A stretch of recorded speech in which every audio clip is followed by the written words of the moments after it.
Hello வணக்கம். இன்றைக்கி நம்ம கோதுமை அப்பம் எப்படி செய்கிறதுன்னு பார்க்க போகிறோம். நல்லா புசு புசுன்னு நல்லா ரொம்ப டேஸ்ட்டாக இருக்கும், செம்மையாக இருக்கும். ரொம்ப ஈஸி, ரொம்ப ஈஸியாக தான், குழந்தைங்களுக்கெல்லாம் ரொம்ப பிடிக்கும். இது எப்படி செய்யலான்னு பார்க்கலாம் வாங்க, வீடியோக்குள்ளே போகலாம். ஃபஸ்ட்டு கோதுமை மாவு 2 கப், நம்ம எந்த கப்பில் எடுக்கிறோமோ அந்த கப்பில் ஒரு 2 கப் கொட்டிக்கணும். நெக்ஸ்ட்டு நம்ம எடுக்கிற மெஷர்மெண்ட் கப்பில் 1 கப் ரவா எடுத்துக்கணும். அதுக்கப்புறம் ஒரு 3 ஏலக்காய் சும்மா நல்லா தட்டி, இல்லை ஏலக்காய் பவுடர் இருந்தால் கூட ஓகே தான். இப்போ அதெல்லாம் மிக்ஸ் பண்ணிக்கிறேன், எங்ககிட்ட பவுடர் இல்லை, அதனால் ஏலக்காவை தட்டி போட்டிருக்கேன். நெக்ஸ்ட்டு அதில் உப்பு, சால்ட்டு கொஞ்சோன்னு போடணும். அதுக்கப்புறம் சோடாப்பு ஆப்ஷனல் தான், உங்களுக்கு வேணும்னா போடலாம், நல்லா பொசுன்னு உப்பி வரும்.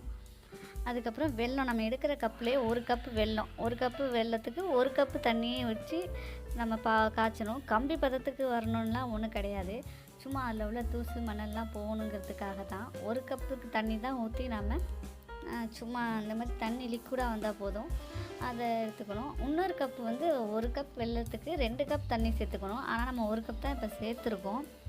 இன்னொரு கப்பு எப்போனா நம்ம கிண்டுறப்ப நான் இப்போ சொல்கிறேன். இங்கே பாருங்கள், இந்த 1 கப் தண்ணியை மட்டும் கொஞ்சமாக எடுத்து ஃபஸ்ட்டு அந்த மாவில் வச்சு கிளறிக்கலாம். லைட்டாக கொஞ்சமாக ஊற்றி கிளறிக்கலாம்.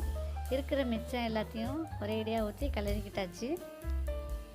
இந்த வெள்ளைப்பாகு 1 கப் தண்ணியும் அப்படியே ஊற்றி கிளறிக்கணும். ஆனால் இந்த தண்ணி பத்தாது, நம்ம எந்த கப்பில் கரெக்டாக மெஷர்மெண்ட் எடுத்துருக்கோமோ அதே கப்பில் இன்னொரு கப் தண்ணியும் ஊற்றணும். கொஞ்சமாக எல்லாத்தையும் ஒரேடியாக சேர்க்காம கொஞ்சமாக இந்த மாதிரி கிளறி விடணும்.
கண்டிப்பாக நீங்கள் எல்லோரும் வீட்டில் ட்ரை பண்ணி பாருங்கள், ரொம்ப சூப்பராக இருக்கும், குயிக்காகவும் முடிஞ்சிடும்.